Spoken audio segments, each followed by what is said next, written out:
Donc ici, pour ce chemisier, nous sommes sur le modèle de DP Studio, donc le modèle 608.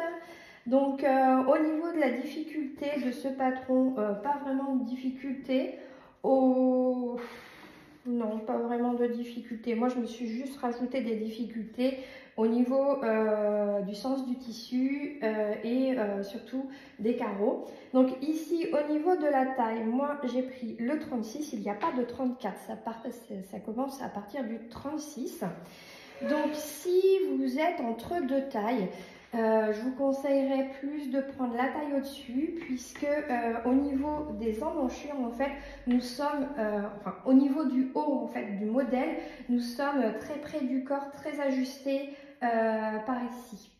Donc si vous avez une carrure un peu plus imposante, entre guillemets, hein, prenez la taille au-dessus. Donc au niveau du modèle, oui, je dis pas de difficulté particulière. Alors moi j'ai fait une modif, c'est au niveau des manches normalement. Donc ce que je porte c'est le même modèle. Donc vous voyez les manches elles sont comme ceci. Donc moi ce que j'ai fait c'est que j'ai pris deux fois le bas de manche et puis en gros j'ai plié et j'en ai fait donc vous voyez quelque chose de tout simple. Voilà. Alors c'est un modèle asymétrique, c'est-à-dire que sur cette partie, donc nous sommes sur quelque chose de plus court qui part vraiment en beaucoup plus long sur le côté. Voilà. Alors moi la difficulté c'est que j'ai pris mon tissu dans le biais, c'est-à-dire que j'ai pris en fait la diagonale. Donc, on voit par les carreaux, normalement, le droit fil était comme ceci. Donc, moi, je l'ai pris en diagonale. Donc, dans le biais pour qu'il y ait un tombé un peu plus joli, enfin, entre guillemets, un peu plus joli et un effet de carreau en biais. Souvent, j'ai la question, pourquoi tu as pris dans le biais alors que sur le patron, c'est écrit mettre votre tissu dans le droit fil. Alors moi, c'est pour la simple et bonne raison que je veux jouer aussi avec les carreaux, que je trouve que dans le biais, le tombé est beaucoup plus joli. Le seul inconvénient, dans certains tissus, en fait, dans certains modèles, vous ne pouvez pas le faire. Ici, on peut le faire sans souci. Par contre, vous perdez beaucoup de tissu.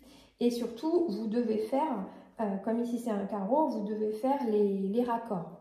Donc j'avoue que ici mes raccords ne sont pas parfaits, mais l'inconvénient donc était que je n'avais pas beaucoup de tissu et que je ne pouvais pas refaire cette pièce. Donc je l'ai laissée telle qu'elle, mais au final ça ne choque vraiment pas puisque la blouse est faite en sorte pour avoir de jolis plis, un joli tombé. Voilà. En tout cas, moi, le tombé en biais, je le trouve joli. Après, dans le droit fil, je le trouve plus plaqué. Alors, je trouve que pour un modèle comme celui-ci, le biais est important puisque, vous voyez, cette formation de plis là que vous voyez, vous ne pouvez pas forcément l'avoir quand vous avez un droit fil. Un droit fil, ça va vous plaquer, ça va vous plomber. Tandis qu'ici, enfin, ça va faire plat. Tandis qu'ici, vous voyez cet effet, vous voyez, cet effet de pli là que vous avez, ben, c'est grâce au biais en fait. Voilà, ça fait un plus joli tombé. Enfin, moi, je préfère travailler dans le biais. Voilà. Alors, pour le placement des pièces sur un carreau, voilà, comme ici, en fait, il faut vous prendre des repères. Donc, par exemple, moi, j'ai pris comme repère, vous voyez, on a toujours des petits repères sur nos pièces. Donc, on coupe notre première pièce. Par exemple, moi, je prends comme repère, on va dire, vous voyez, l'angle du carreau. Voilà, hop, je place ma pièce. Et on va dire que là, je vais être sur une ligne. Vous voyez, ici, je fais sur une ligne. Donc, en gros, vous avez la marge de couture. Alors, ce que vous allez faire, c'est que vous allez, au lieu de vous mettre directement, on va dire, sur le carreau, oh, pardon, au lieu de vous mettre directement sur l'angle, vous prenez 1 cm en plus. Alors, c'est soit vous faites ça, 1 cm en plus, Comme ça, en fait, ça va se retrouver directement dans, on va dire, dans la marge de couture.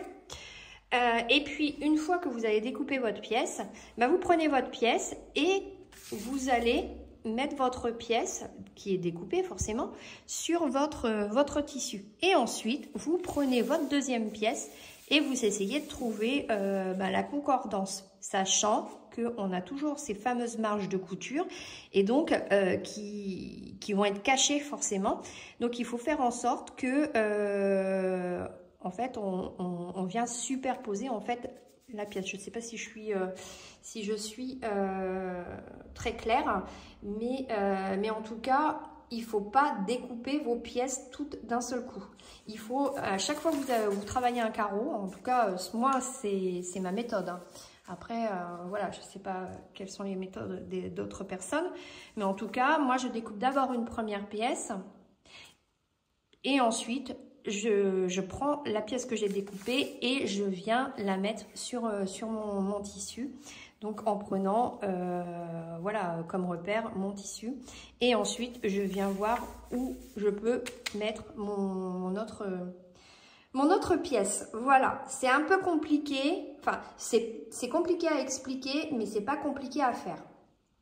Ensuite, ce qu'il faut faire, c'est bien épingler vos morceaux ensemble. Alors là, par exemple, donc moi, j'ai bien épinglé mes morceaux ensemble pour que tout coïncide bien. Donc, le carreau nécessite vraiment une attention particulière puisque déjà, il faut tout épingler. Il ne faut pas partir à l'aveugle et il faut essayer de penser à l'avance. Mais bon, là on est sur un modèle, on va dire, un peu plus compliqué puisqu'il y a des pièces en fait à assembler sur le devant.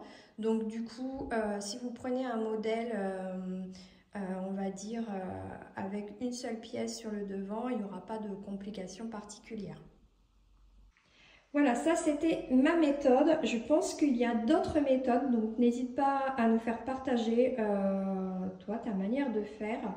Et puis voilà, si tu as déjà utilisé donc un tissu à carreaux.